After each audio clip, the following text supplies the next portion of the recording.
Good evening, everybody. Today is July 9th, and this is the regular meeting of the Board of Finance. Attending the meeting tonight is Kate Dunn from Trumbull Community Television, Steve Choi, Board of Finance member, Maria Pires, our Finance Director, Ray Baldwin to represent the Veterans and First Responders Center, Elaine Hammers, Board of Finance member, Christine L. Iris, whose birthday it is today. Everybody wish Christine a happy birthday. Who's a Board of Finance alternate. Marty Isaac, Board of Finance member. Kathleen McGannon from the First Selectman's Office. Rena Bacalar, our Economic Development Chair, Director. Bill Chin, our IT Director. Paul Timpanelli, our Vice Chairman of the Board of Finance. Michael Barker, who's on the Board of Finance. Mark Mascola, our Board of Finance alternate, and Vin DiGennaro, also our Board of Finance alternate, and Anthony Musto, our treasurer.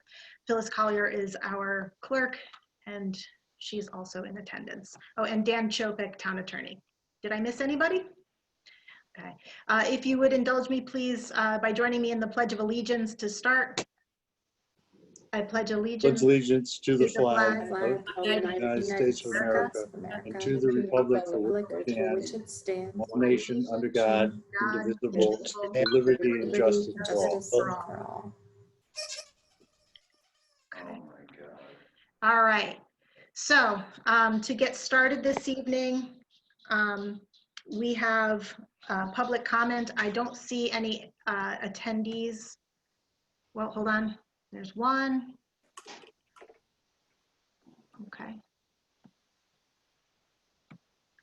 If there's nobody who wishes to make public comment, we'll move on. I don't see anybody. Bill, do you see anybody? It's Vicky Tesoros. Okay. Then we'll move on to the treasurer's report. Anthony? Hold on, I gotta unmute Anthony. Yeah, there you go. Hi.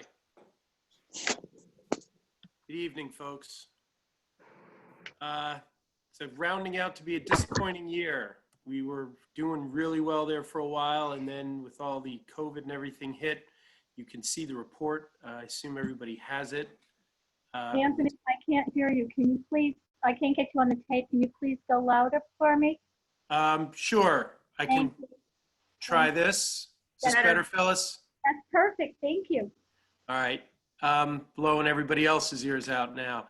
So with the decline in interest rates and the decline in all of the everything, especially the banks where we have the majority of our money, recently we were up to about 2.5, and now we're down to 0.2. And we're doing well, even stiffs at 0.25. Obviously, the investments, as we've talked about in the past, they generate what they generate. And they are not, although their values are subject to fluctuation, the actual income is generally pretty stable unless there's a lot of refinancing, which we have had. So a lot of these things are being paid off more quickly, some of the higher interest ones.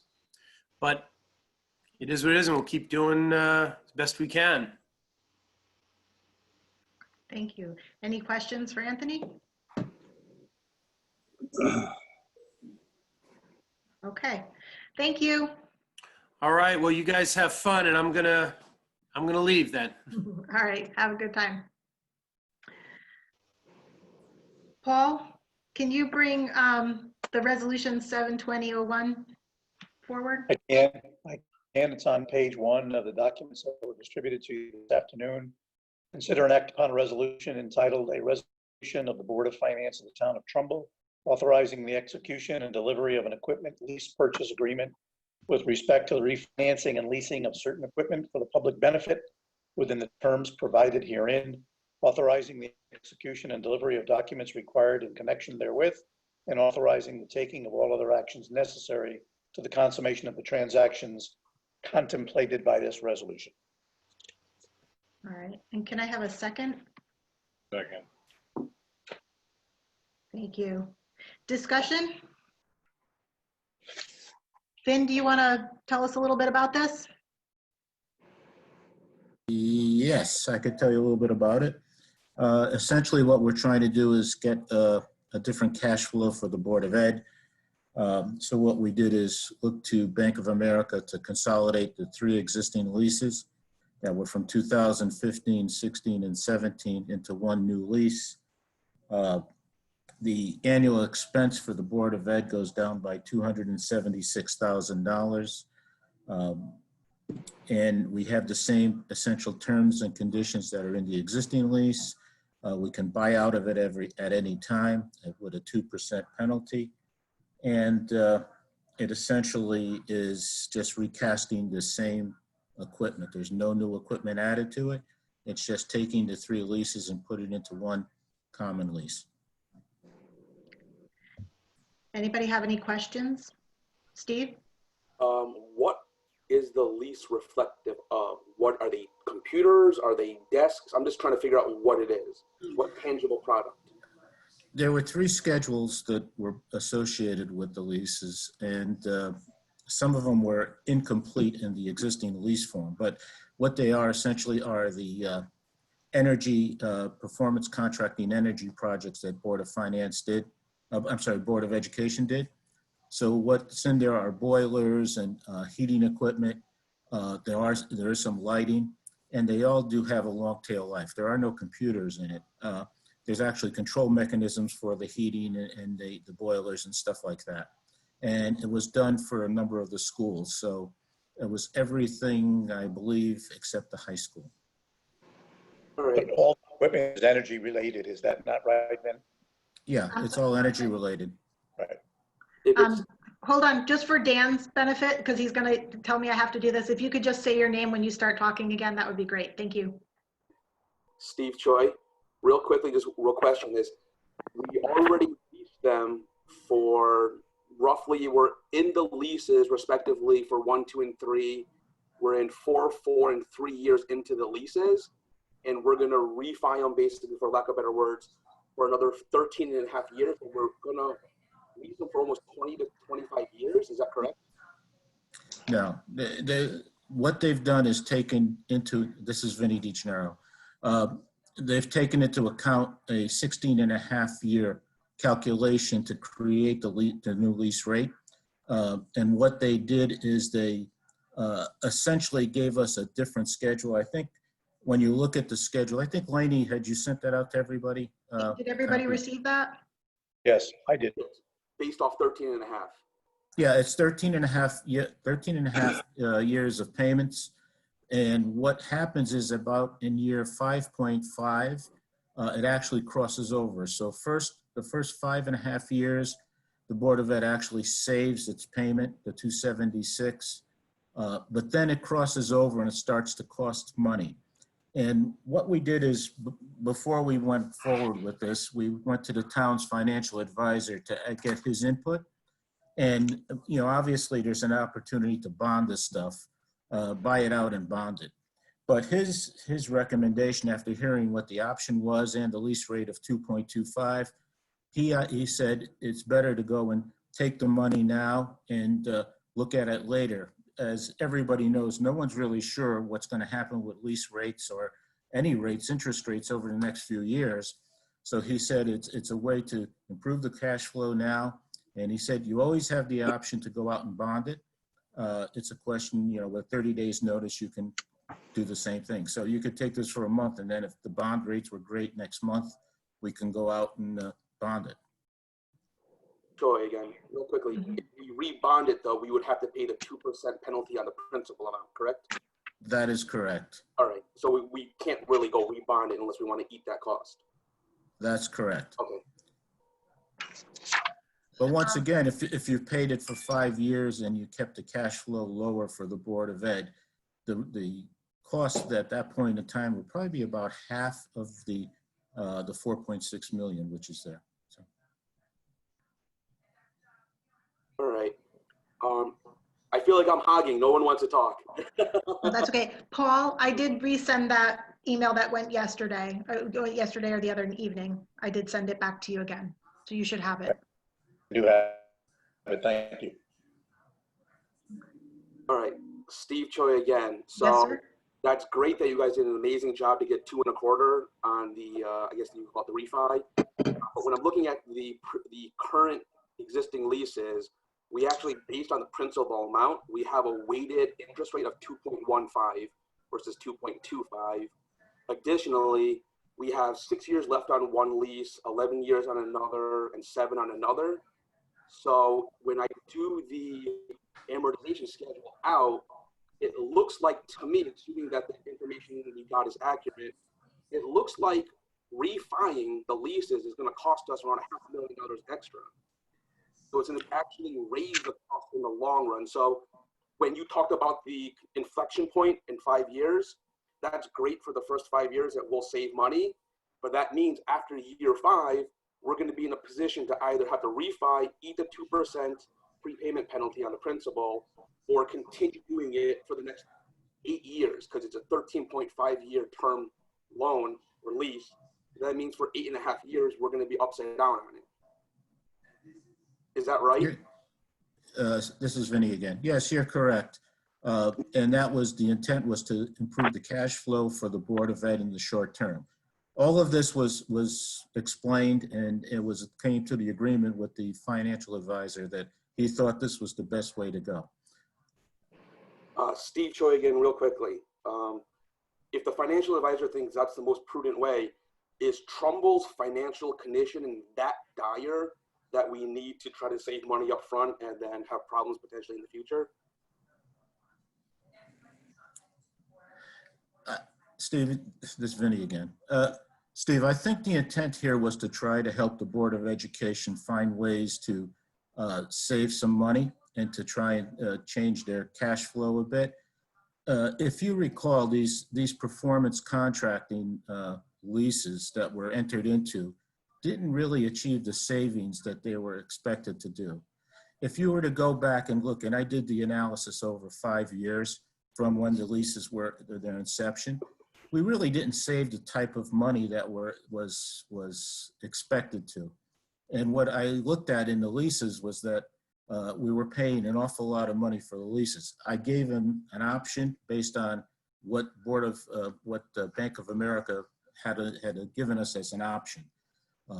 Obviously, we could have kept the leases as is and keep paying, but they would have been a shortfall of $276,000 per year in the Board of Ed budget.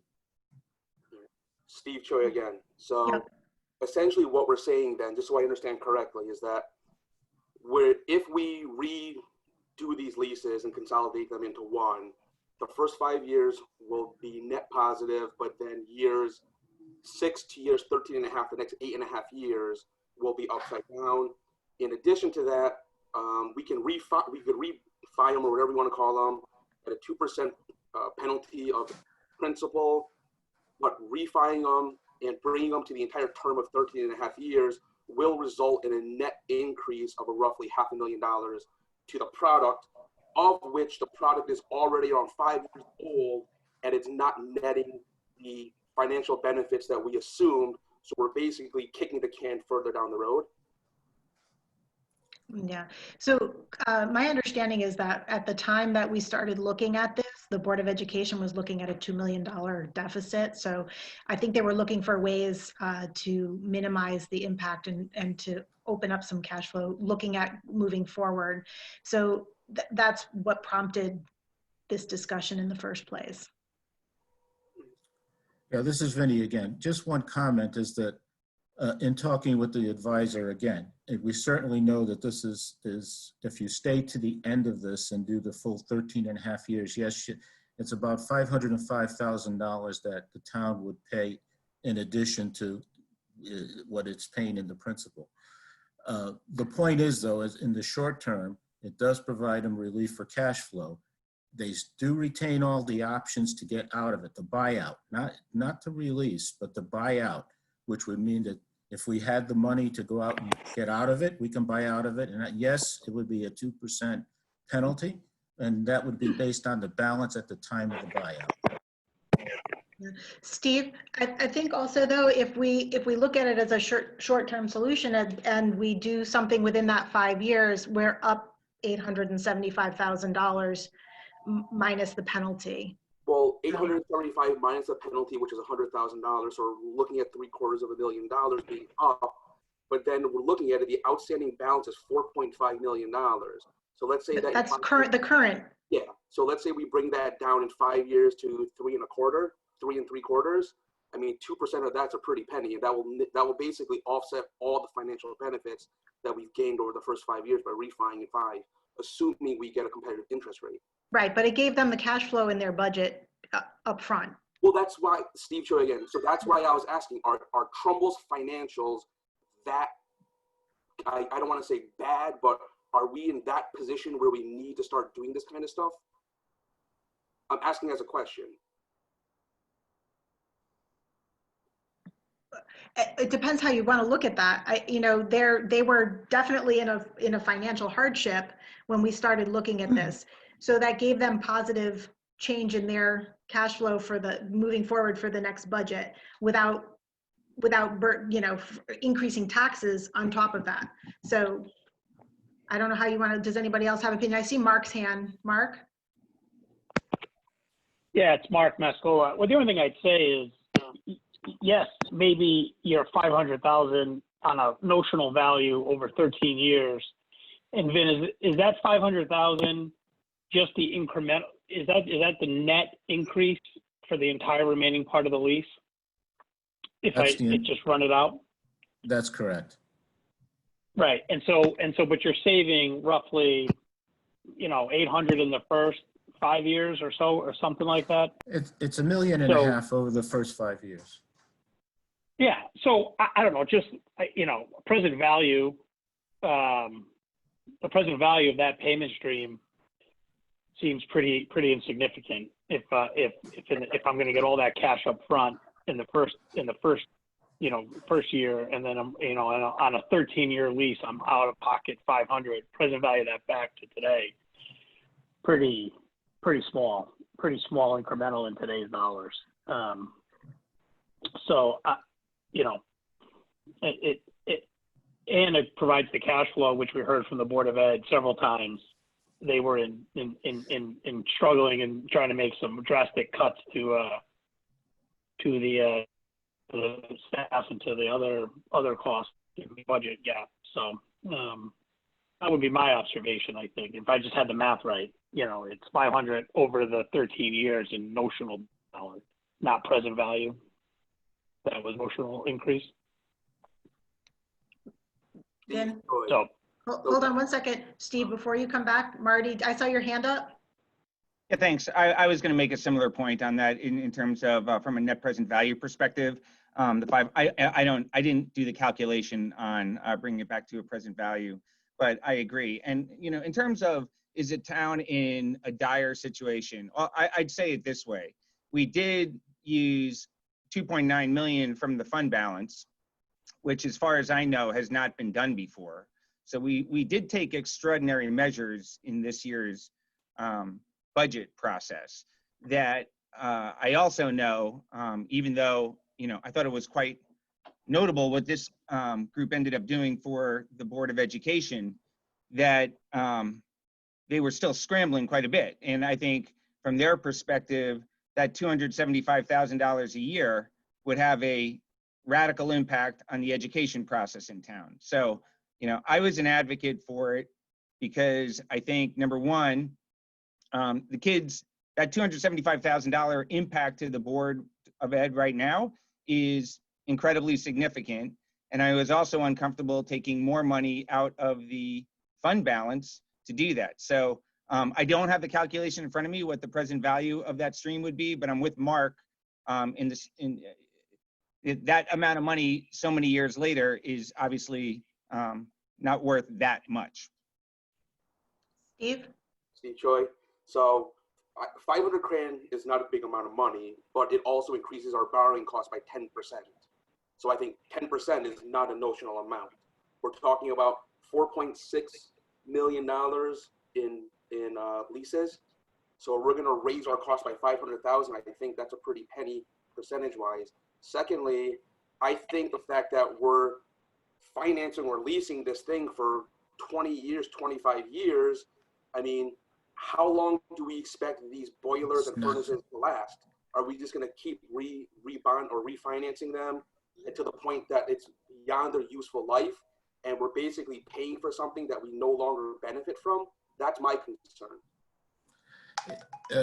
This is Vinny again. It's not 25 years. It's a payment stream of 13 and a half years. And the lease is calculated based on 16 and a half years, which takes credit for the first several years that we've already paid on the other leases. Just to be clear. Steve Choi, yes, I understand it's 13 and a half, but it's also, we're like 4 years into the other stuff, so it's roughly 20 years. We're looking at like 19 years. And I mean, will it last that long? I guess that's my The question. last boilers lasted 45 years. Laney McHugh, sorry. I'm just asking a question, that's it. Elaine? Yeah, Maria, the last time we issued bonds, what was the interest rate?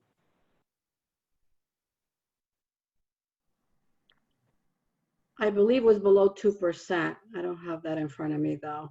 Okay. It was my recollection too that we were all surprised at how low it was, and it was under 2. So I guess my first thought would be why we didn't just bond it. I feel like I agree with Steve. We're kicking the can. So we can redo it again, but we can pay them a penalty again. I think we should be doing something once and settling it. And while I understand our financial advisors may have said this lease was okay, that starts from the position that says, well, we're going to do something. So which of the two should we do, as opposed to should we do anything? I understand that at least I thought the Board of Ed had solved the shortfall for the current or the prior fiscal year. We are in the new one now. And you made a decision as to how much you were willing to give them. And these lease payments were in that number. And it feels like we're just looking for another way to do more. I'm going to agree with Steve. I feel like we're kicking the can down the road. It may solve this Board of Ed's problem, but it may create one for a future Board of Ed that wasn't counting on having that payment. 2020, 2025, the first one should have been done. We're halfway through the first lease and we're recasting it. I understand their cash flow issue, but we made a decision about how much we were giving them, or I guess some of the board did, and now we're changing it. So I'm not comfortable with kicking it down the road and changing it constantly. If you're going to change it, go and bond it. Elaine, it's Laney McHugh. I feel like at the time that the discussion started, this was actually before COVID, when we had started looking at options for that. And the lease payments were at $750, they would have been $705 or $706, Vin. 700. Yeah, 700,000, and they had actually 800,000 in their budget for the lease payments when we started looking at it. When we did meet with the financial advisor and we looked at what the costs associated with creating the bond, it would have actually been more, and that the lease payment change was a better option financially. That the difference from the 2.25 on the lease to the what the bond rate would be plus the fees for bonding, that it made more financial sense to do that, which was his advice. Vin, was I correct on that? Yeah, that's what he said, yes. And you may have been looking at it for several months. Steve and I have seen it 2 days ago. Yeah. So we're looking at what we have in front of us in the short term. And there was in the budget, as you said, 800,000 for leases. So thank you. Okay, does anybody else have any other questions or comments? I don't see any other hands. I'm checking the screen. Okay, so I believe this needs to be a roll call vote. Phyllis, do you want to do that? Hang on 1 second.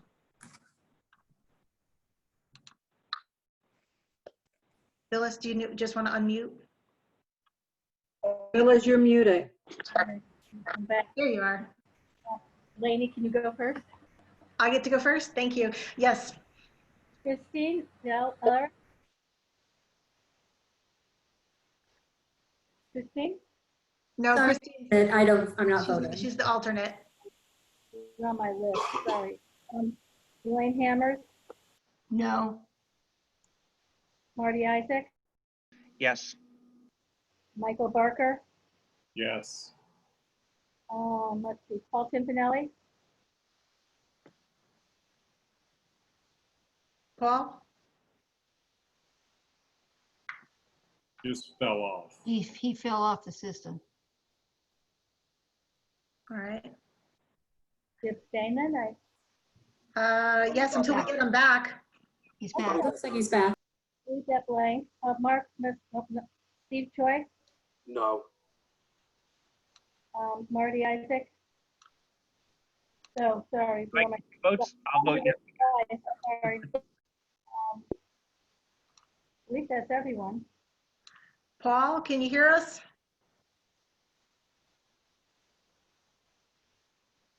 All right, well, we'll come back to Paul when he pops back on the screen. He's listed on as being on. Oh, there he There is. he is.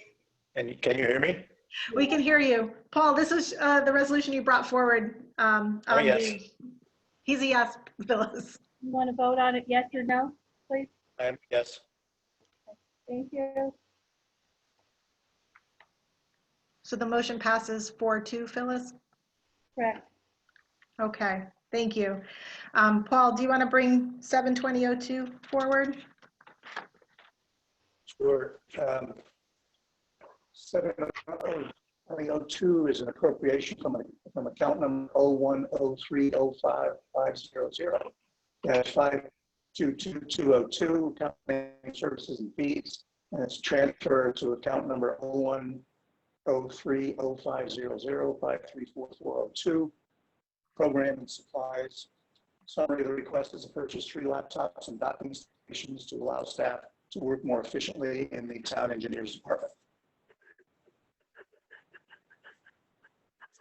Okay, can I have a second? Second. Michael, thank you. Discussion? Maria? I don't think I gave you the amount. It's $5,500. Oh, yep, sorry. $5,500. Correct. Yes, currently, the engineering department is working part of the time remotely, and they need to have their own laptop. They've been borrowing it from our, it was loaned from basically all our extra laptops, so they needed their own, and they had money in their budget. We're still gonna try to get a reimburse from FEMA, but in case we don't, they do have money to transfer it to this account for $5,500. And it is going to be used because they are working remotely, and they will be more efficient instead of using laptops that need to be used if something breaks down. Okay. Any questions, Michael? Maria Polton. Maria Polton, only here. Were these dollars included originally in the town engineer's budget request for the new year? No, they were not. This was prior to COVID. We did not know, and this goes back to the 2020 budget. Mm-hmm. We were not aware of this, that they were going to be working remotely. So Right. That's why it was not in the budget. Okay. Michael Barker?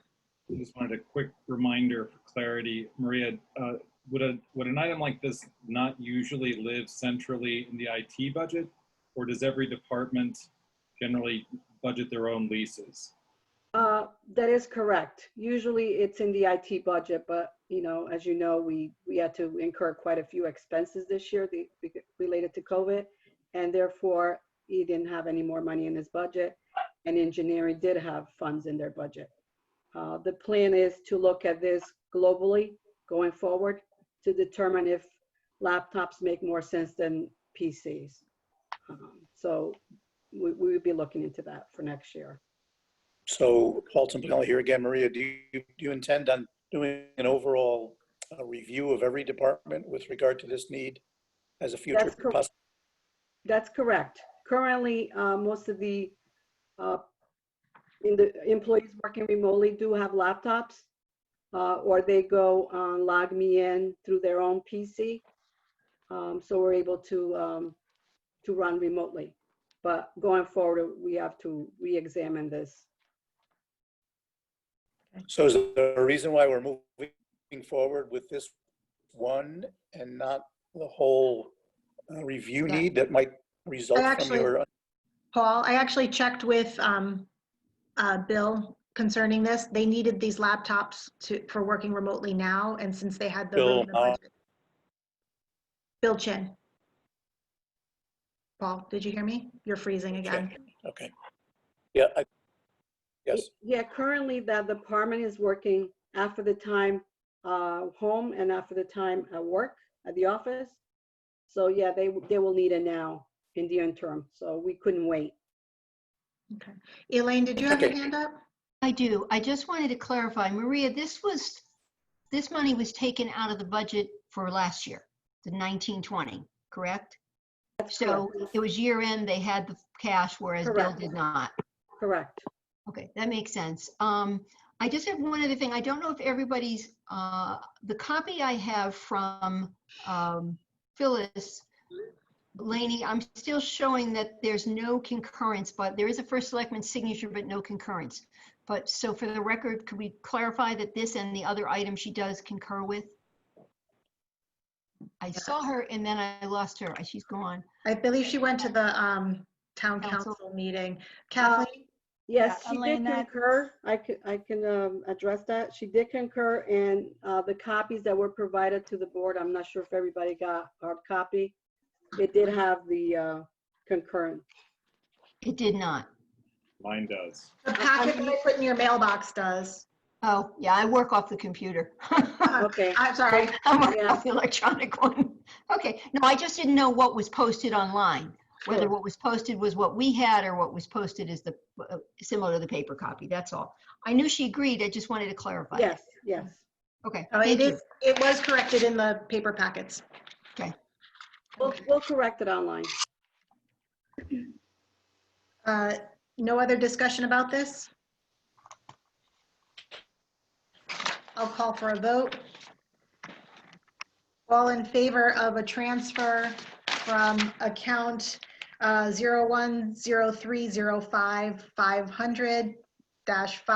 010305-500-522202, services and fees, to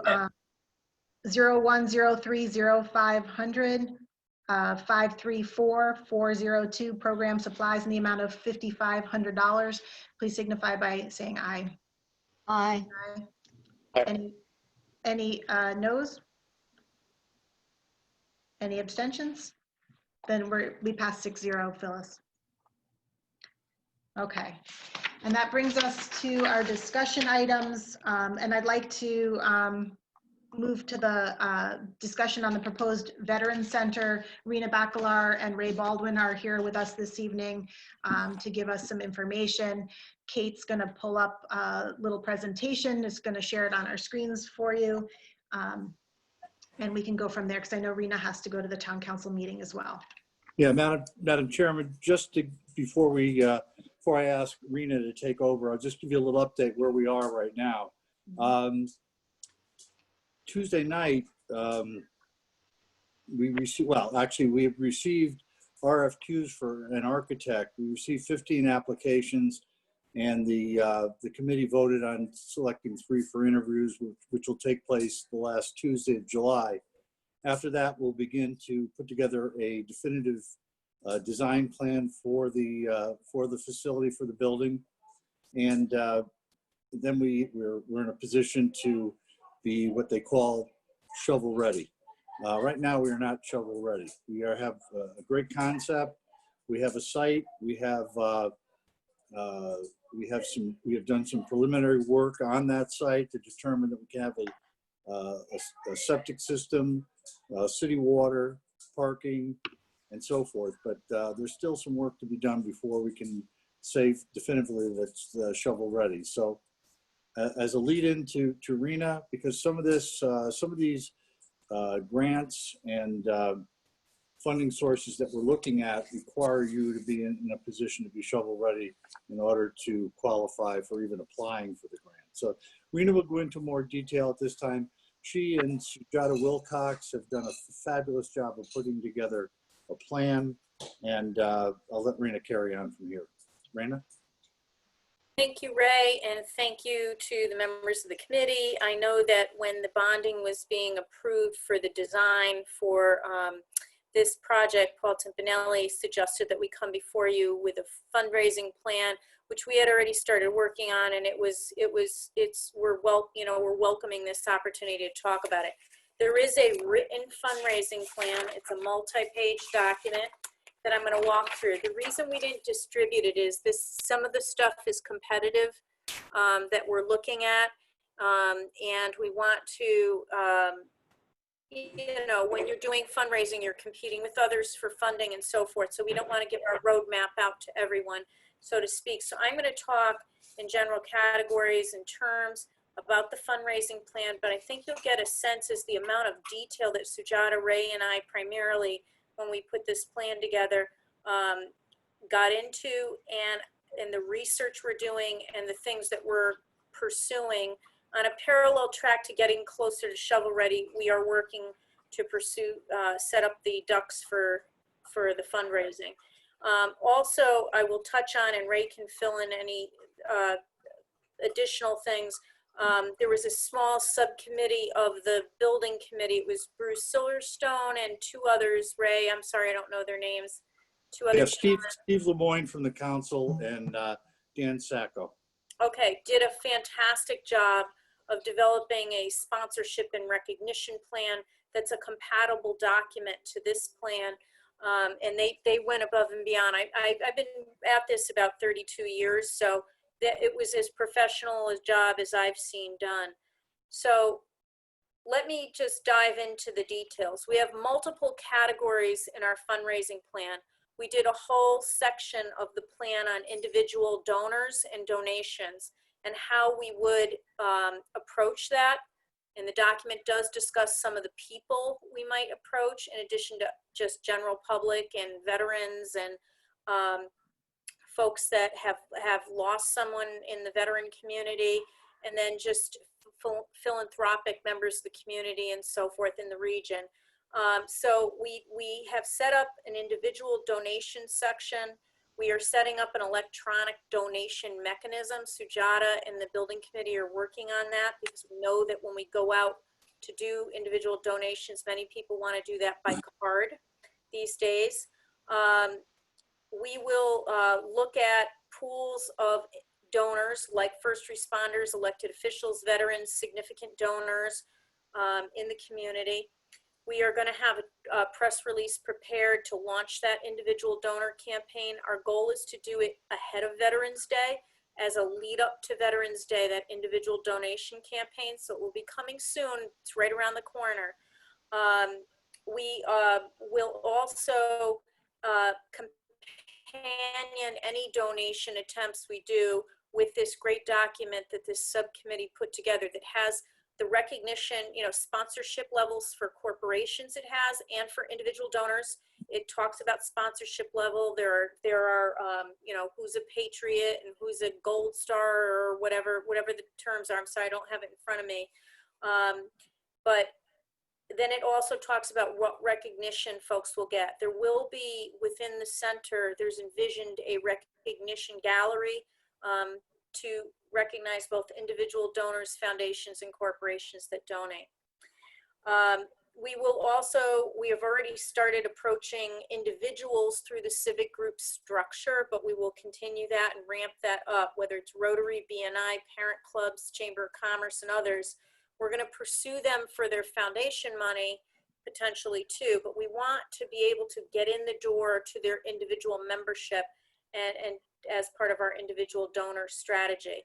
And then lastly, within our individual donor strategy, there will be some kind of community funding opportunities at the Stop and Shop or the key places where people can just do a small contribution to be a part of the community project that it is.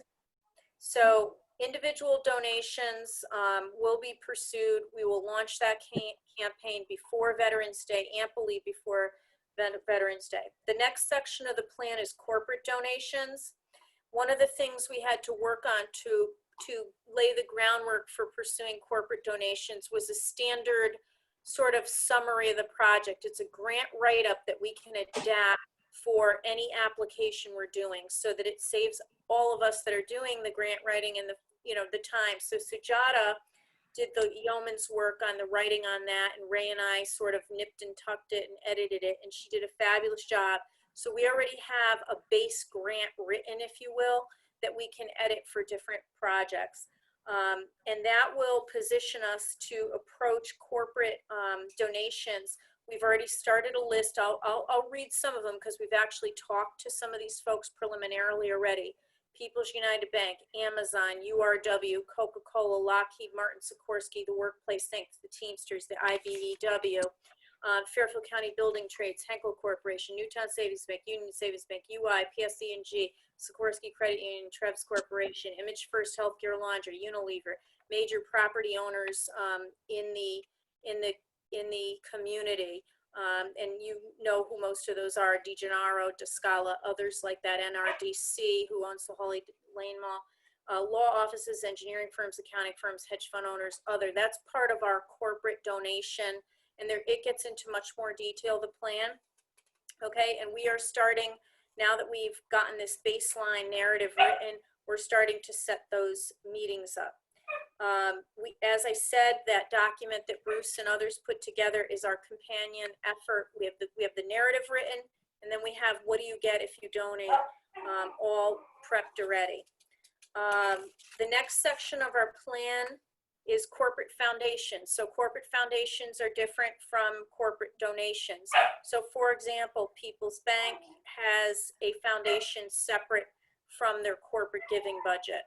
And other, there's United Technologies, the same, WWE, there's some veteran-specific foundations that we're looking at that are associated with certain corporations, and we will pursue corporate donations. We are working through the 501c3 designation issue. Some foundations will only give to a 501c3. They won't give to a 501c4, those kinds of things. But that's something we'll deal with along the way. It's not insurmountable. It's just a matter that we have to deal with. I apologize that my dog is barking in the background. He likes my attention when I get home, and I'm sorry. The next section of our plan is private foundations. So the Fairfield County Community Foundation is an example of a private foundation. Remember that this is a Trumbull project, but it will also serve veterans and first responders and civic groups and so forth, and events for the region. So we will be pursuing private foundations. We've run a list of those, and we're researching their giving priorities, and we will be setting up meetings with those folks. We have a strategy for state grant funding. Can I pause for a second and get my dog, or am I disturbing everybody? Yeah, go ahead. I can Go ahead. take on some of the state grants. I'll be right back. Yeah, sure thing. State grants is probably one of our biggest target areas. We have done a presentation of this plan to our Senator Moore, Representative Ritigliano, and Representative, I can't think of his, McGort? Okay. Anyway, there is money in the state of Connecticut for steep grants and other state bonding funds that the governor apparently is starting to look at and loosen up. The timing of this is actually good for us because the delay has allowed us to catch up in terms of making the project shovel ready, because as we were told by our delegation, this project, as I said in the very beginning, has to be shovel ready before they will consider it for a state bonding resolution. So, and you know, the idea of having a veterans center along with combined with the first responders and a community aspect hits all three areas where there are funding sources that are available and grants that are available to us. That if we just solely made it a veteran center, I don't think it would have received the support that it has received. If it was just strictly for first responders, again, the same thing. So we've touched on the areas that we think are have provide us with the best source of income and grants. On the federal level, we've begun talking to our federal delegation again, putting on hold a bit some of the presentations until we had an architect select with a designated plan. So, the state and federal money is important. The state probably being the key one for Right. our. Rena, go ahead. Oh, I'm sorry. I just said right. Yeah, no, you're right. So Ray is absolutely right. I mean, we had a tremendous amount of interest from our delegation about this project, and there was an attempt to, float it before the bond commission agenda and so forth. We were told it wasn't close enough to shovel ready, which we kind of knew already based on our experience working with bond funds and so forth. But there is a desire to look at that. But there's other state grants. There's money in the STEEP grant budget for the state that they have not in 2 years done a competition. There's $14 million at the state level. And those grants are about $500,000 a piece. It won't fund the whole project, but that's one grant that if they decide to put those grants back out and to utilize that money for communities, that we would consider looking at, and it would potentially be an eligible project for that. But there are other Department of Homeland Security at the state level, labor at the state level, health, DSS, OPM. There's COVID response and recovery funding that's coming from different places, including HUD funds that are coming via the state for various projects. And it's interesting what they're including in those eligible projects. So we're watching all of that for opportunities for capital funds for this. And as Ray mentioned, he and Sujata had started to have meetings with the federal delegation. I wasn't available, so he can speak to the meetings more. But we are doing detailed research on federal grants. So I have pulled numerous FEMA grant sources. We're going through all of the FEMA, HUD, HHS, DOL, Homeland Security, DOJ, and the COVID response and recovery money at the federal level, and really looking at what can be capital funding. As we're doing that, we have been identifying some things that could be program funding down the line. So we're not abandoning that research. We're keeping that sort of in another section of our plan, program type things that we might want to look at to support the facility and the training and the equipment and stuff that we might need for the training down the line. So we're being pretty strategic about our research. Lastly, we had to really look at the town and local contribution, because whenever you're applying for grant funds, they want to know what skin is in the game. And Paul, you know this from your work, what skin is in the game of the local folk. And what we've done is, you obviously all approved the design money, and that's part of our equation for what skin is in the game. But we're also putting a basic land value on the property as part of the town's contribution. There's also a future project to dredge Cat's Pond. It's been on the books for a while, and George and Ray have spoken about that. And there's a value associated with that. And then the design, of course. So again, we are taking a multi-prong approach. We meet on a regular basis. All of the basic things except for the online donation are already now developed. Once we get a little further along with the design, I think we'll be in a good spot to pursue public funding. But we did have some meetings set up before the pandemic hit. We had already started a discussion, Ray knows, with People's United Bank. We had a follow-up meeting scheduled. I had started a discussion with Amazon, and then things hit. So we're going to revisit all of that now that things are starting to open up a little bit.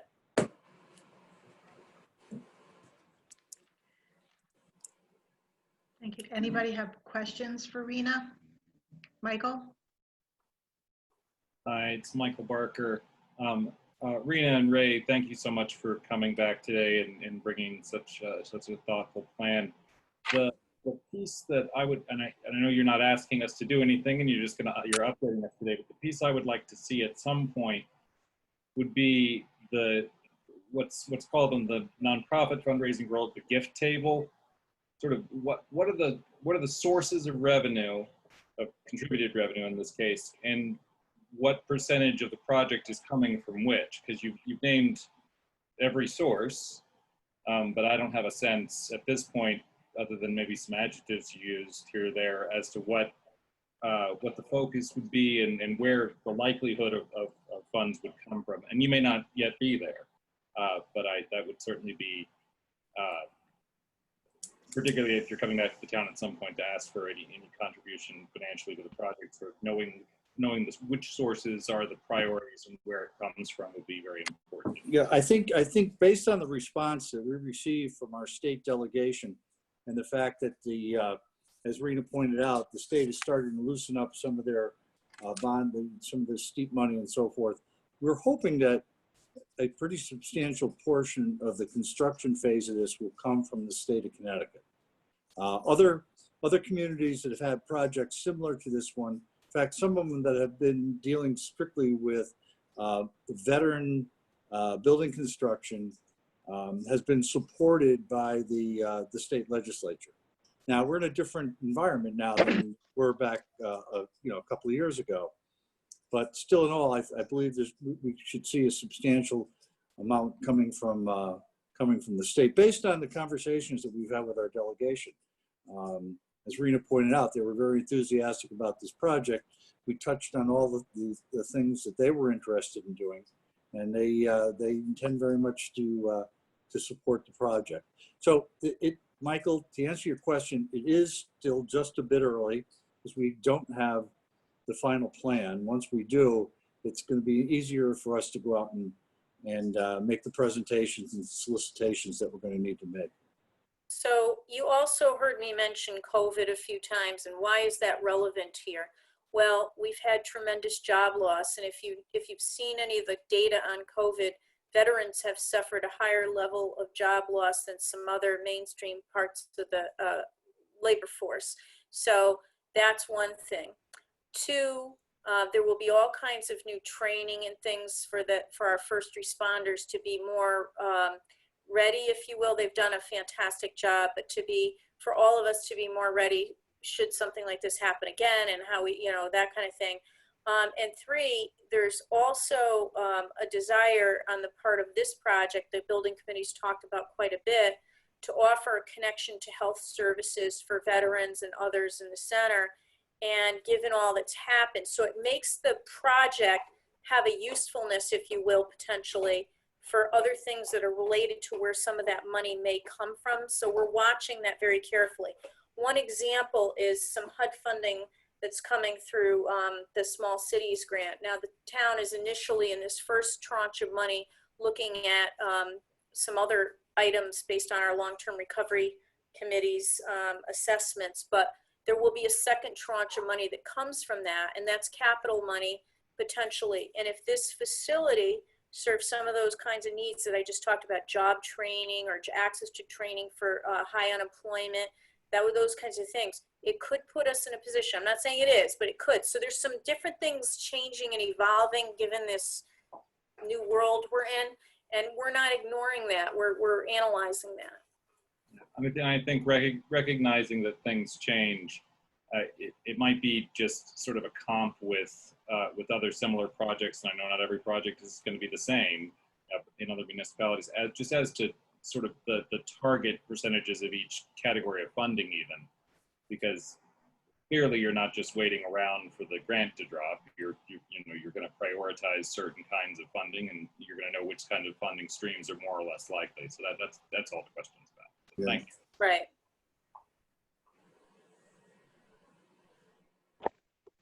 Okay. Any other questions for Rena or Ray? Paul, can you, Paul, Yeah, oh, there you are. Paul Timpanelli. As a follow-up. Paul, you're cutting out. We're losing you, Paul.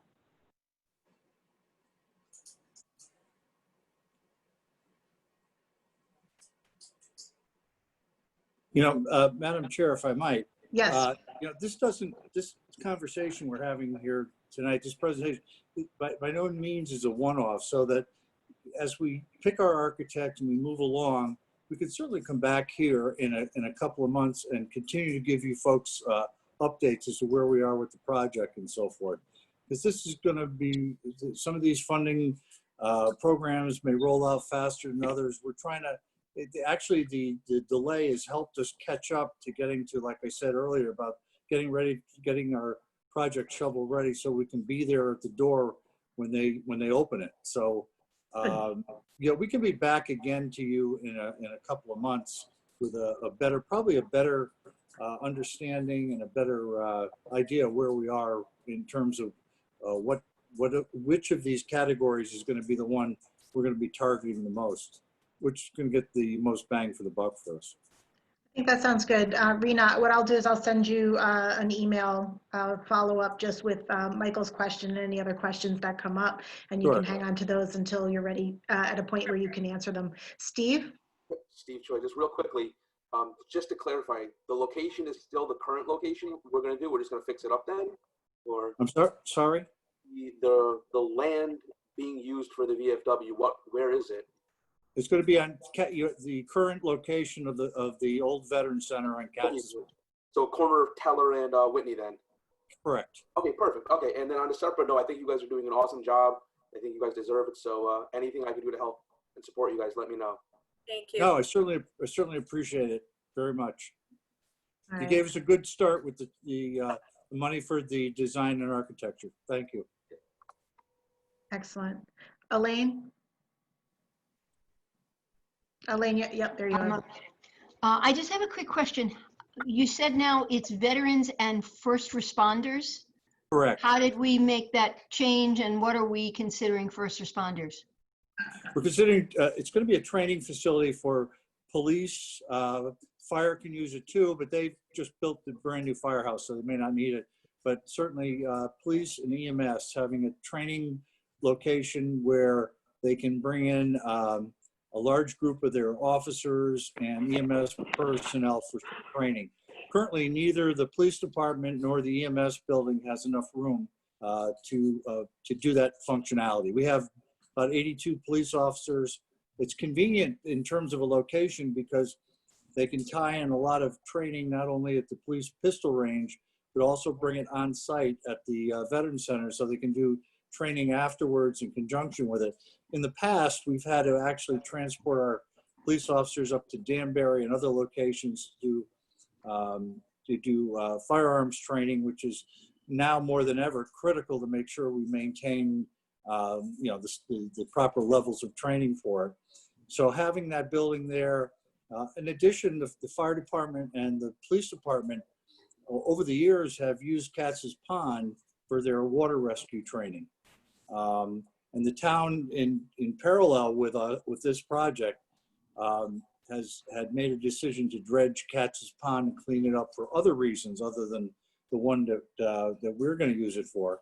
But it'll be a training facility for all our first responders. And the reason for combining it was to, as Rena pointed out, it allows us to tap into sources of grants and the like that wouldn't be available to either organization individually. Okay, thank you.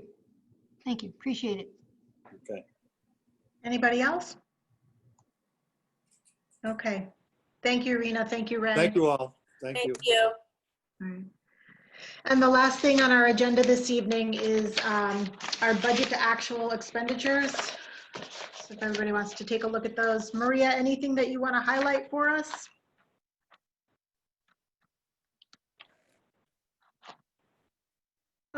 Just basically the same items. As you know, we're closing the year right now, so June 30 is closing.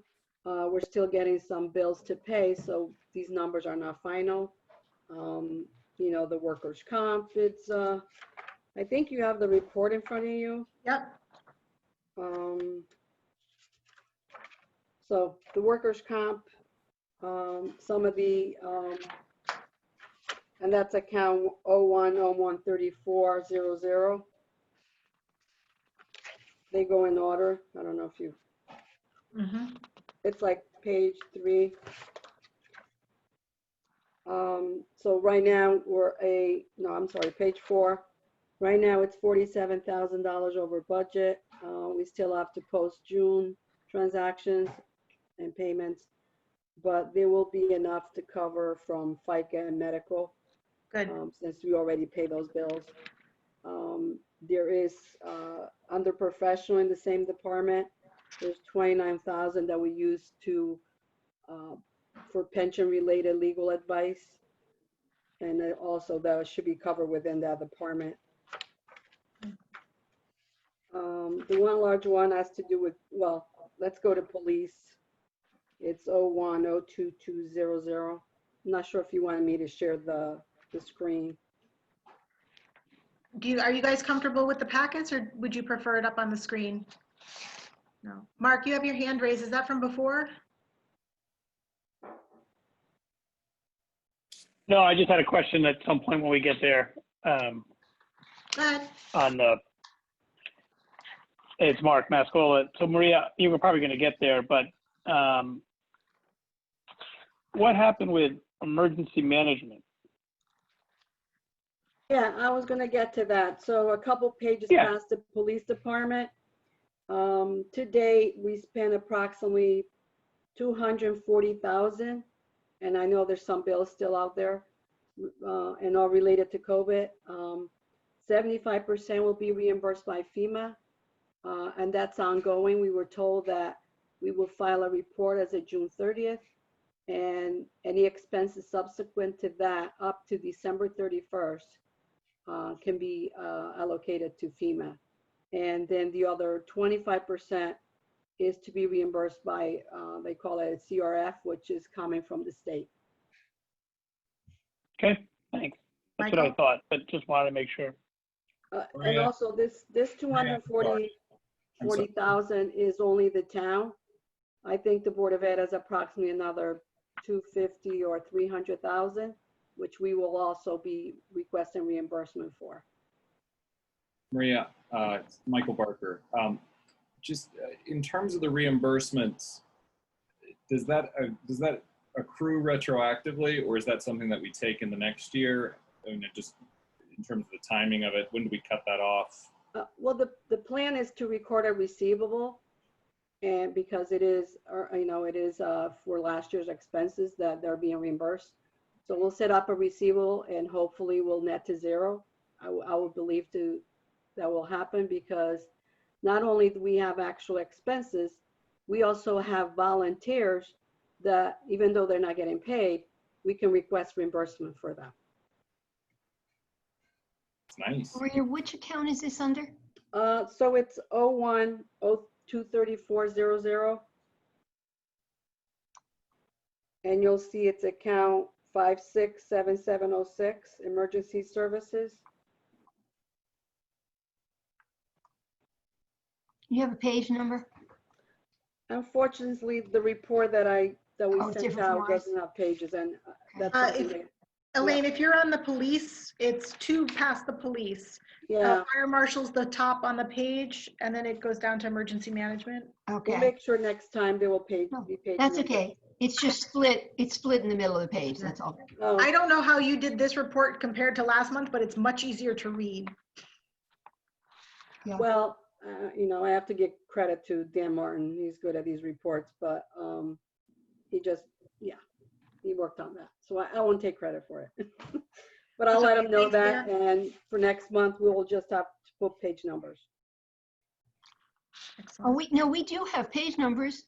Oh, so you have the Muniz report. Yes, that's what's attached. I have the Muniz Right. report. The hard copy as the report that the board had requested in the past. That's in the Excel. Okay. Yeah. So if you're looking at the Muniz report. Yeah, I'm on the same page as you with the Muniz. No, I see it now. It's fine. Okay. The other question I have, Lainey, Yep.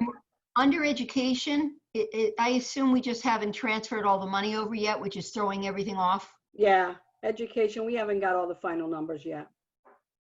We usually get them from the Board of Ed. I'm sure they're still reconciling. Oh, I'm sure they are. It's just what happens is it looks like we have 8 million left there, and I'm Yes, sure we don't. yes. Like I said, yeah. I mean, there's still bills coming in too in the other account. So yeah, this is not final. Obviously, the year Okay. just closed, so we're still Right. accumulating invoices and so forth. Sure. Yeah, no, I understand. It'll take you at least another month or two. Yeah, yep. Okay, thank you. Yep. Some of the other departments you'll see, and I don't know if you want to go line by line, but some departments have overages in the salaries, and that has to do with the fact that certain contracts just settle, and we'd have to make a transfer at the end of the year from contingency. And also, there were some retirements, so the accumulated vacation and sick was paid out, and that will also be transferred from contingency. Okay. I know one question that probably comes up is the snow account that had that surplus, and that was 133,000, and that's account 01030101. Mm-hmm. So there's approximately 133,000, and that was going to be offset the tree work that we did in the tree warden's account, which right now is really 144,000 over budget. But there are some encumbrances that may be reduced. You know, they may be encumbrances that they're not going to spend that money, and that will be decreased. Okay. Anybody else have a specific question for Maria? Okay. Maria, usually August or September, we do year-end transfers. Most likely September. Okay. Very good. There's one more discussion item on the agenda. It was the discussion of the Bank America refinancing, but I think we covered it pretty in depth when we talked about the resolution. Does anybody have any other questions? So unless anybody else has any other business they wish to bring up, I think we are good for the evening, and I'll take a motion to adjourn. No. You want to vote on your minutes? Oh, I was just going to say that. I'm so sorry. The minutes must. Skipped right over it. All right, hold on, backing up. If everybody would take a look at the June 8th minutes that are attached. Anybody has any corrections? I'll take a motion to accept the minutes. So moved. Elaine, and a second. Second. Paul, thank you. Any questions, discussion, corrections? No. All right. In that case, all those in favor of accepting the minutes for the June 8th, 2020 Board of Finance meeting to set the mill rate, signify by saying aye. Aye. Aye. Any noes? Any abstentions? So the motion passes 6-0. Thank you, Elaine. All right, now I will take a motion to adjourn. So moved. So for Michael and Paul, a second. Thank you, guys. Have a good night. Bye. Thank you.